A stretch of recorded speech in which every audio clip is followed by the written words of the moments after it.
Well, it brings to an end a really enjoyable few years here at Lancashire. How much have you enjoyed it? How big a decision has it been for you, Kyle? I've absolutely loved my time here, and like I said in my first interview, I can't thank the club enough for this opportunity to play for, in my opinion, the greatest club in England, Lancashire. I couldn't be more pleased with the way things have gone.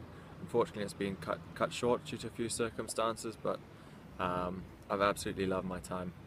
Is the opportunity to play international cricket again just too tempting for you to turn down? Yeah, for sure. I want to test myself against the best in the world. Obviously, I've had bits of that here in county cricket with obviously the great players that come over and play here. Like I said, a few circumstances changed in my personal life, and it gives me the opportunity now to test myself against the very best. It's clearly good news for Zimbabwe, and looking at Zimbabwe now, that looks like it's a stronger team as well. Yeah, for sure. With the management in good standing, and the support staff over there, I can only see Zim cricket getting better. They've had a good couple tours before, and there's some exciting players coming through. So I'm going to go over there, and hopefully, if I can help the squad win a few more games, then that'll be great. And I guess your aim is to try and feature in that World Cup in 2019, isn't it? Yeah, for sure. There's the World Cup qualifiers, which are actually being held in Zimbabwe next year, and the goal is definitely to come back over here in 2019 and play in the World Cup. Just reflecting on your time here with Lancashire, how much have you improved and developed as a bowler from when you first came here and you had your struggles at the beginning to where you are now? Yeah, for sure. That first year was a massive learning curve, and I came over playing pretty decent cricket, then had a bad few months, but I've definitely become a better cricketer after that. You have those setbacks in your career. It was a tough couple of months, but I managed to bounce back, and that'll stand me in good stead going forward, knowing that whatever bad form you get into, you can always dig yourself out and become a better player. Did you always believe after that difficult start that it's only a matter of time before I get this right and take wickets and become the player that Lancashire clearly think I am for bringing you here? Yeah, for sure. It's one thing telling yourself that, and it's trying to convince all the fans and your teammates that you can do the same. I hadn't put in a performance, and there must have been a little bit of what are you doing here, and that spurred me on to become a better cricketer. Things came right for me, and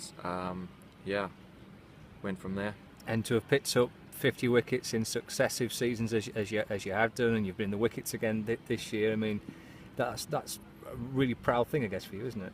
Absolutely. If I'm doing well for my county, then that's all that can be. That's all I want to do, really. So it's been a good couple of years leading the attack, and I'm very grateful for that. Getting the wickets is just a bonus. What's been the highlight for you, do you reckon? There's been quite a few. I think that even though I didn't play in that finals day, I had a broken hand, but that T20 season, lifting the T20 trophy was very special, and I think this season we've been able to push for the title in Div 1 and the Championship. Unfortunately, we haven't quite crossed the line. Essex played some brilliant cricket, and they're deserved winners. But we pushed all the way to 2 games ago when we were still in the hunt. So that's been very special. But just every time you cross the ropes at Old Trafford, it's a special feeling. I'm just thinking, obviously you've bowled with Glenn and with Jimmy, with Neil Wagner, with Junaid Khan. I mean, these are great experiences for you, aren't they? Yeah, for sure. Just taking the new ball with people like that, you can only get better. Bowling with someone like Jimmy over the last couple of years, he's one of the greatest of all time, and I've learned from him, and it's been special.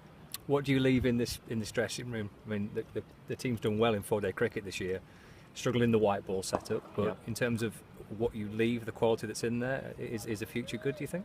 Absolutely. With the young players coming through, you've got Alex Davies scoring consistent runs, you've got Liam Livingstone scoring runs. The club's in good hands. You've got Tom Bailey bowling really well. Saqib hasn't got much of a chance, unfortunately, this season, but he's coming in the first innings and taken 4 here. So there's a great core of players which can take this club forward. And with Keaton Jennings and Graham Onions arriving, that'll only strengthen the squad. But I'm very positive about the future of this club. With those guys, I can't see us not winning trophies over the course of the next 5 years. And on a personal note, I guess just excited about returning home, I guess, and the future that you've got there. Yeah, for sure. It's bittersweet leaving Manchester. It's a second home. I've absolutely loved my time here, but also excited to get started. It's a new challenge for me, and I can't wait to get stuck in. Cool. I'll wish you all the very best. Thank you very much. Cheers. Cheers.